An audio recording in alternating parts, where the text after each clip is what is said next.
Hi, this is Tim of the 1916 Company. Welcome and thanks for logging on. If you love this watch, email us, Team Mosso at the1916company.com for purchase, pricing, and availability questions concerning this watch.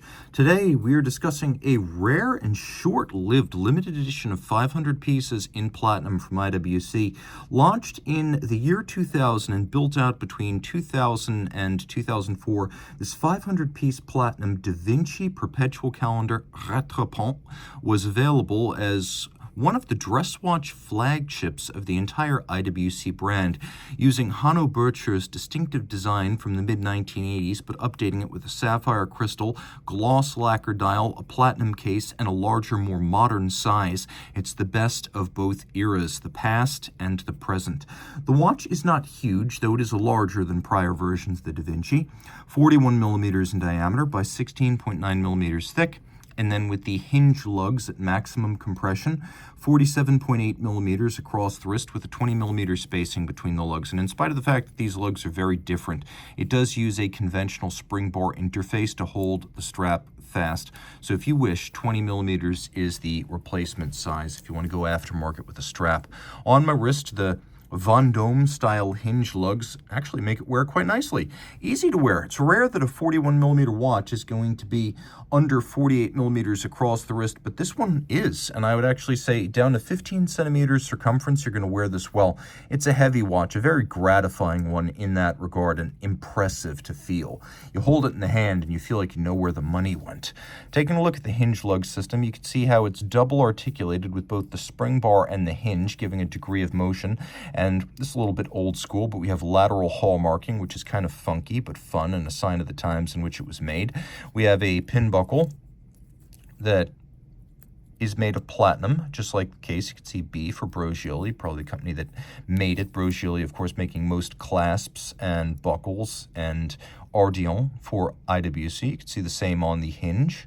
And then taking a closer look at the case back, you can see platinum. This is number 127 of 500, which means that the case back engravings, the dedication, the serial number, the series number, all of that's still quite intact.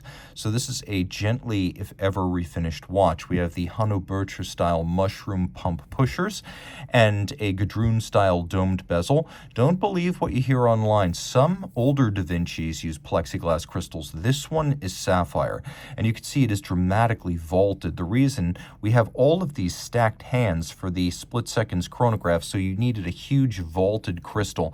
In the past, IWC achieved that with the plexi on the original Da Vinci Perpetual calendar chronographs. Here we go with full modern-day sapphire. Now the crown is a screw down. You can see it features the old IWC fish-style crown. And it's a screw down primarily so you don't accidentally set the calendar. It's not a watch you want to take swimming. It's 30 meters and it has the screw down crown so you don't accidentally change the calendar. It is a unidirectional calendar using the famed Kurt Klaus perpetual calendar system, mechanically programmed and quick settable. The way this works is you simply make adjustments, and everything, even the moon phase, even the year, even the decade, moves in sync. So all you have to do is quick set it like you would a Rolex Datejust. You don't need to look up the moon phase or make sure your date, and month are coordinated. It does all of that for you. Now look carefully and you can see that the moon phase is actually a disc of aventurine glass, which I love. The dial is a lustrous, cured and hand-rubbed multi-layer application that has a wonderfully deep and glossy blue with silvered Arabic numerals that look fantastic. You can also see this hand form is a little bit different than other Da Vinci's. By the way, let me just clarify, it does feature hacking or stop seconds. And I should mention that not only do you get Kurt Klaus's perpetual calendar system, you get Richard Habring's split-second chronograph system. Yes, Richard Habring previously worked for a number of German brands in IWC before setting out to create his own company, Habring, with his wife. But this watch right here features his unique split-second adaptation of the 7750 driver base, which is what's in here. And it is robust and it is exquisite, and it can be used to gauge the waxing or waning gaps between two concurrent events like race cars around a track.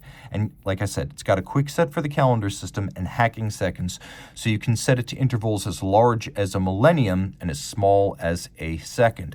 You can't see the movement underneath, but rest assured, IWC made it its own. There is the perpetual calendar module, there's the split second system. But even on the base 7750 back then, in the early 2000s, IWC did a lot of original work. In addition to 5-position adjustment, so it's precisely regulated.